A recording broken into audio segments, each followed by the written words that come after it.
Pranë Fakultetit të Shkencave Natyrore dhe Shkencave Humane në Universitetin Fanstilianoli të Korçës është ngritur një laborator bashkëkohor për kërkime mbi ushqimin dhe identifikimin e metodave të avancuara të analizës së ushqimit. Projekti është realizuar me mbështetjen e Agjencisë Kombëtare të Kërkimit Shkencor dhe Inovacionit me një vlerë investimi prej 15 milion lekësh. Ideja lindi nga një nevojë që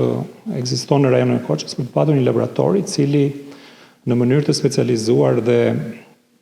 në forma gjithëpërfshirëse të mund të identifikoj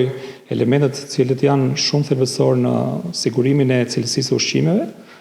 si dhe një nevojë për të rritur kapacitetet dhe për të kthyer në një pol kërkimi shkencor i Universitetit Fanoli të Korçës. Ky laborator do të shërbejë si një hapësirë multifunksionale, ku studentët do të kenë mundësi të zhvillojnë punime praktike, ndërsa stafi akademik do ta përdorë si bazë për kërkime shkencore dhe studime eksperimentale në fushën e ushqimit dhe sigurisë ushqimore. Do të shërbejë komunitetit në kuptimin që do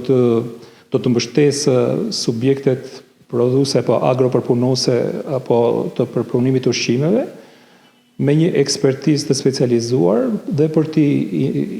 orientuar ata kundrejt